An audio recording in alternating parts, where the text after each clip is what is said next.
Assalamualaikum warahmatullahi wabarakatuh. Salam Pramuka.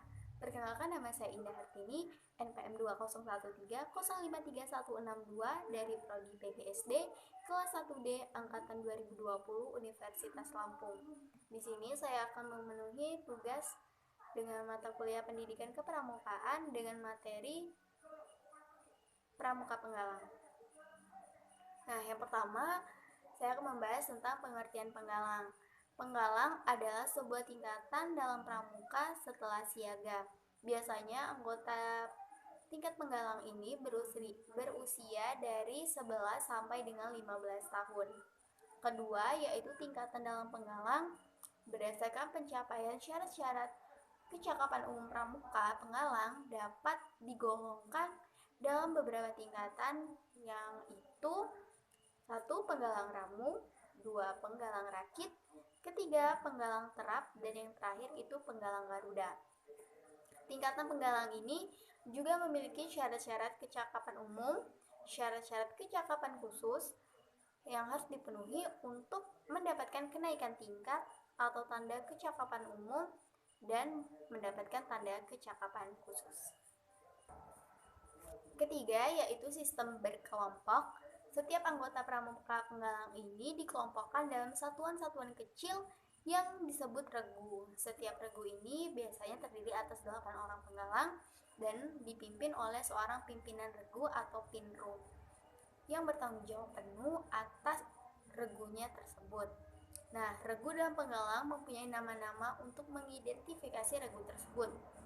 Nama regu putra diambil dari nama hewan, misalnya harimau, kobra, elang, kalajengking, dan sebagainya. Dan untuk regu putri biasanya diambil dari nama tumbuhan atau bunga, misal seperti mawar, melati, anyelir, anggrek, dan yang lain-lainnya. Setiap 4 regu ini dihimpun dalam sebuah pasukan yang dipimpin oleh seorang pemimpin regu utama atau pratama, dan pratama adalah pimpinan dari seluruh regu. Keempat, yaitu satuan terpisah. Pelaksanaan kegiatannya ini dilaksanakan dengan sistem terpisah untuk satuan putra dan satuan putri. Pramuka penggalang putra dikelompokkan dengan pramuka penggalang putra lainnya dan dipisahkan dari satuan pramuka penggalang putri. Kelima, itu kode kehormatan. Kode kehormatan untuk pramuka penggalang ini terdiri atas janji satya penggalang, yaitu Trisatya, janji pramuka penggalang atau Trisatya dengan siaga dan penegak atau pandega, dan kode moral atau dharma penggalang yang disebut dengan dasa dharma. Nah, apa sih isi dasa dharma pramuka? Dasa dharma pramuka terdiri atas 10 dengan bunyi: 1. Takwa kepada Tuhan Yang Maha Esa, 2. Cinta alam dan kasih sayang sama manusia, 3. Patriot yang sopan dan kesatria, 4. Patuh dan suka bermusyawarah, 5. Rela menolong dan tabah, 6. Rajin terampil dan gembira, 7. Hemat cermat dan bersahaja, 8. Disiplin, berani dan setia, 9. Bertanggung jawab dan dapat dipercaya, 10. Suci dalam pikiran, perkataan, dan perbuatan. Keenam, itu kegiatan pramuka penggalang. Kegiatannya ini biasanya terdiri dari yaitu jambore, yaitu pertemuan pramuka penggalang dalam bentuk perkemahan besar yang diadakan bertingkat seperti jambore nasional, daerah, cabang, maupun ranting. Kedua, lomba tingkat. Ini merupakan pertemuan regu-regu pramuka penggalang dalam bentuk lomba kegiatan kepramukaan. Biasanya berjenjang dimulai dari tingkat gugus depan, ranting, cabang, daerah, dan nasional. Ketiga, itu gladian pimpinan regu atau Dian Pinru. Adalah pertemuan pramuka penggalang bagi pemimpin regu utama atau pratama, pemimpin regu pinru, dan wakil pemimpin regu wapinru penggalang, yang bertujuan memberikan pengetahuan dan pengalaman di bidang manajerial dan kepemimpinan. Keempat, itu penjelajahan atau Witgem, adalah pertemuan pramuka penggalang dalam bentuk mencari jejak dengan menggunakan tanda-tanda jejak, membuat peta, mencatat berbagai situasi, dan dibagi dalam pos-pos. Setiap posnya berisi kegiatan keterampilan kepramukaan seperti morse, semapur, sandi, tali temali, dan sejenisnya. Kelima yaitu latihan bersama, keenam perkemahan, dan yang ketujuh itu Jamboree on the air and Jamboree on the internet. Yang ketujuh ini ada pengertian syarat kecakapan umum penggalang. Syarat kecakapan umum atau SKU adalah kurikulum pendidikan kepramukaan yang wajib dipenuhi oleh seorang calon anggota gerakan pramuka untuk memperoleh tanda kecakapan umum ini merupakan salah satu penerapan sistem tanda kecakapan sesuai dengan prinsip dasar pramuka penggalang yang merupakan serangkaian syarat yang harus dipenuhi oleh seorang pramuka untuk mendapatkan TKU tersebut. Nah, selain berlaku bagi pramuka penggalang, SKU ini juga diberlakukan bagi golongan pramuka lainnya yang mulai dari pramuka siaga, penegak, hingga pandega, tentunya dengan syarat-syarat yang berbeda.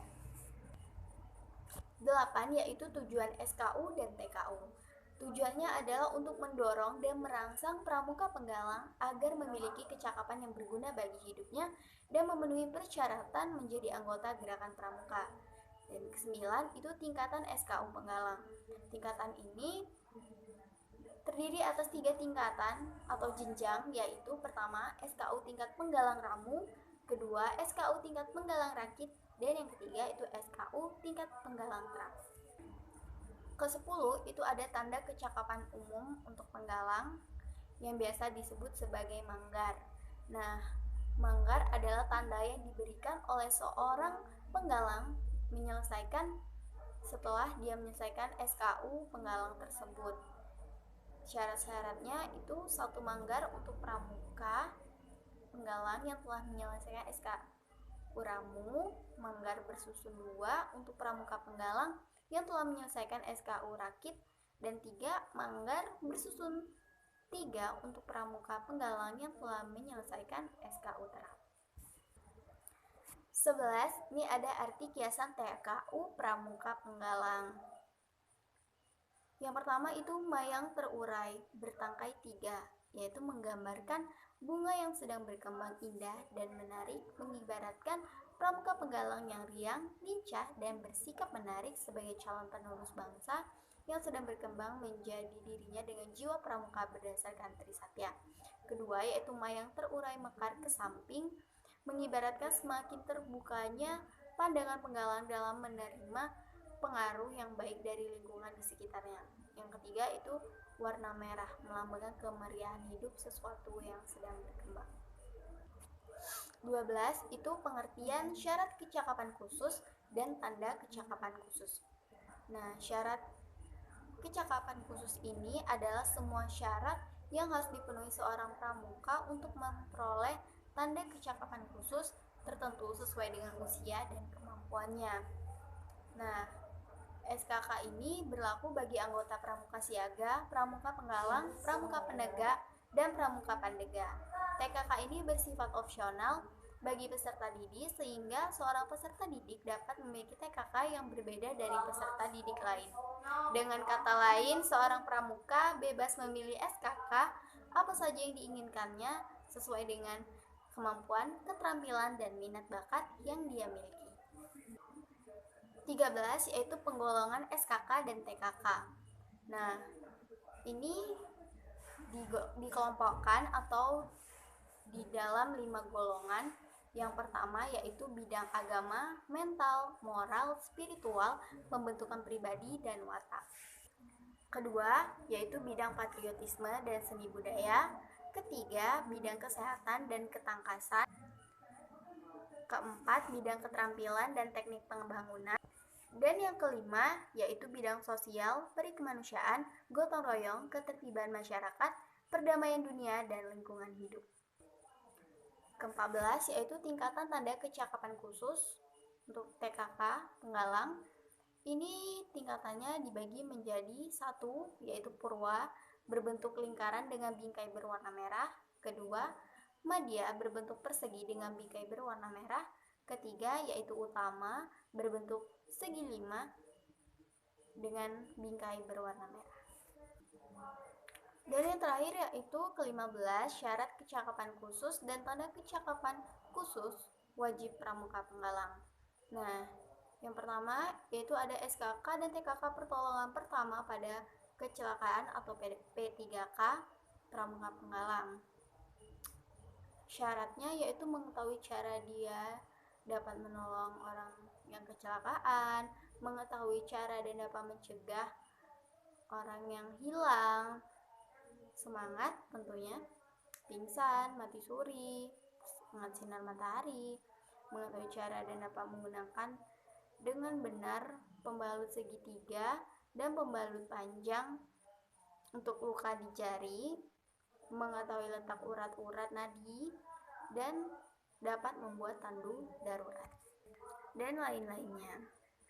Nah, untuk mencapai SKK P3K ini tingkat madya, seorang penggalang ini harus telah memenuhi SKK P3K tingkat purwa dan sebagai seorang anggota regu bukan pemimpin yang terdiri atas 4 atau 5 orang melakukan pertolongan pertama yang dibuat oleh penguji secara terperinci untuk memperhatikan aturan-aturan tepat dan cepatnya sesuai dengan aturan P3K tersebut.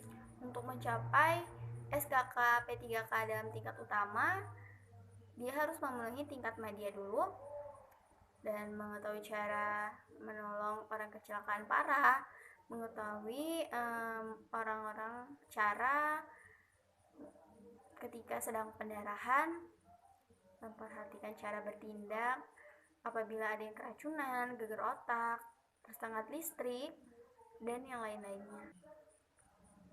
Kedua, ini SKK dan TKK pengatur rumah pramuka penggalang. Nah, ini harus bisa untuk mengatur isi dan menghias suatu ruangan, membuat sedikitnya 2 macam hiasan, dan mengerti cara mengatur lampu penerangan. Nah, untuk mencapai SKK pengatur rumah madya ini, seorang penggalang harus memenuhi SKK pengatur rumah tingkat purwa, dapat mengatur dan menghias ruangan, menyusun bunga, dan membuat sedikitnya 3 macam bedaya. Dan bagian ketiga, ini ada SKK dan TKK pengamat untuk pramuka penggalang. Dan untuk mencapainya ini, seorang penggalang harus mengingat 10 sampai dengan 15 macam benda yang telah dilihatnya dalam 1 menit, dapat mengenal dan mengingat sedikitnya 7 dari 10 benda tersebut, mengikuti jejak sejauh 3 km, dan lain-lainnya. Terus bagian keempat, ini ada SKK dan TKK juru masak pramuka penggalang. Nah, ini harus bisa untuk mengetahui dapur, tahu syarat-syaratnya, mengetahui cara membuat api, dan yang lain-lainnya. Bagian kelima, ini ada SKK dan TKK khusus berkemah untuk pramuka penggalang. Nah, ini sedikitnya seseorang itu harus sudah 3 kali mengikuti perkemahan, dapat memperlihatkan cara menyusun isi kantung punggung, mendirikan tenda, dan yang lain-lainnya. Dan 16 yaitu tujuan SKK dan TKK tersebut. Setelah kita ketahui tujuannya tersebut, ini adalah merupakan untuk mendorong dan merangsang para pramuka agar berusaha memperoleh sejumlah kecakapan sehingga diharapkan dapat mengatasi kesulitan dan mampu untuk membentuk atau membaktikan dirinya kepada masyarakat. Sistem ini juga merupakan salah satu usaha untuk mencapai tujuan gerakan pramuka. Sementara sasarannya agar setiap pramuka ini mempunyai pengetahuan, kecakapan, dan kemampuan sehingga dapat menimbulkan rasa bangga memiliki tanda kecakapan tersebut. Sekian yang bisa saya sampaikan. Terima kasih. Wassalamualaikum warahmatullahi wabarakatuh. Salam pramuka.